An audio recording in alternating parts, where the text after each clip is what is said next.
আপা তই এনেকে মোৰ পিছে পিছে ভেনা মাখি পৰাত দিছে ঘেন ঘেনে কিয় পৰি থাকা এই তই মোক কি পানীলাও ৰাঙালাওৰ আগ বুলি ভাবছা নেকি এখন কি দেখছা এখন 7 কেজি ওজনৰ হাত ঐখাপলাই ধাৰাবাহিকৰ অভিনেত্ৰী এতিয়া ৰাজনীতিৰ পথত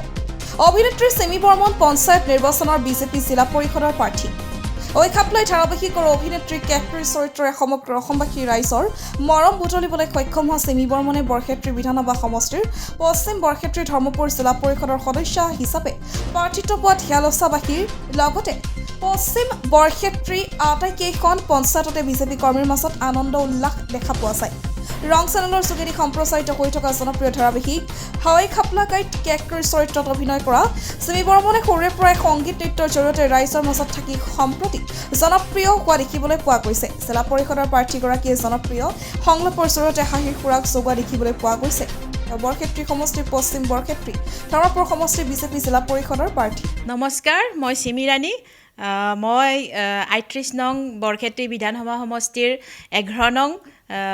পশ্চিম বৰক্ষেত্ৰী ধৰ্মপুৰ জিলা পৰিষদৰ মনোনীত প্ৰাৰ্থী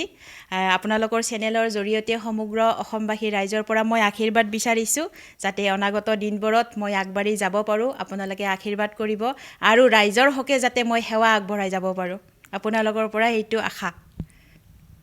ৰাজনীতিত আপুনি আহিছে হয় সৰুৰ পৰা নিচা আছিল নে কি সৰুৰ পৰা নিচা নাছিলে যিহেতু আপোনালোকে অৱগত যে মই অভিনয়ৰ দিশত আগবাঢ়ি আছোঁ কিন্তু এনেকুৱা নহয় যে মই পটককৈ অভিনয়ৰ পৰা ৰাজনৈতিক দিশত পুতুককৈ ঢাপলি মেলিছোঁ এনেকুৱা নহয় মই ৰাজনৈতিক পৰিৱেশ এটা আৰু সাংস্কৃতিক পৰিৱেশ এটা সম্পূৰ্ণ মই ঘৰৰ পৰাই আগৰ পৰাই পাই আহিছোঁ যেতিয়াৰ পৰা জনা বুজা হৈছোঁ আৰু সেনেকৈয়ে আৰু যিহেতু আমাৰ এতিয়া বৰ্তমান শক্তিশালী বিজেপি চৰকাৰ আৰু চৰকাৰখনে যিখিনি ৰাইজৰ হকে উন্নতিৰ হকে কাম কৰি আহিছে তাত আমি বহুত আপ্লুত হৈছোঁ মই নিজে দেখি আহিছোঁ বহুতখিনি ৰাইজৰ উন্নয়নৰ কাৰণে কাম কৰি আহিছে আৰু তেনেকৈয়ে মানে মোৰো হেঁপাহ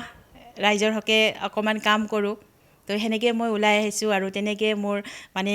ৰাজনৈতিক ক্ষেত্ৰখনৰ প্ৰতি অকণমান আপ্লুত হৈছোঁ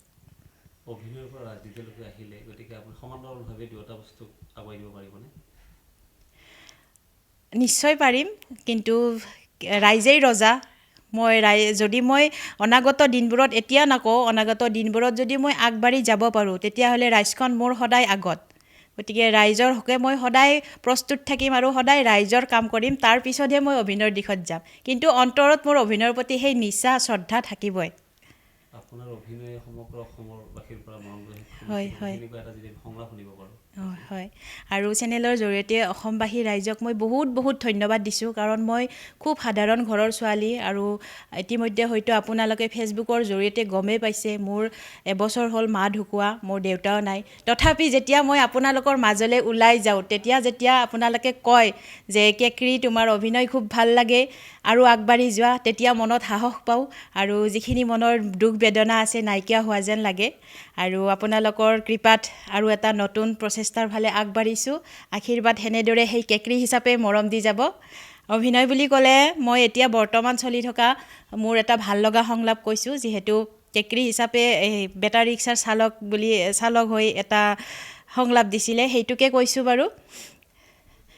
মা কসম হায়দ্ৰাবাদ কা চাৰমিনাৰ সাথ মে কুতুব মিনাৰ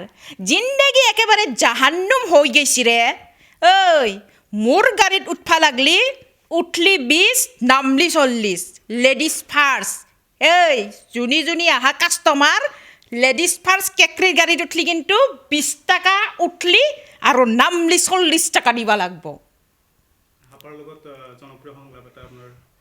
ভাইৰেল হৈ আছিল হয় হয় হাপাৰ লগত আছে বহুতখিনিয়ে সংলাপ আছে তাৰ ভিতৰত মোৰ মনত থকাটো দিছোঁ এই আপা তই এনেকৈ মোৰ পিছে পিছে ভেনা মাখি পৰাত দিছে ঘেন ঘেনে কিয় পৰি থাকা তোক মই আগতে কোনাই ভাল নাপাওঁ বুলি এই তই মোক কি পানীলাও ৰাঙালাওৰ আগ বুলি ভাবছা নেকি যে জিংকে ইচ্ছা সিংকে ঘূৰি দিবি এই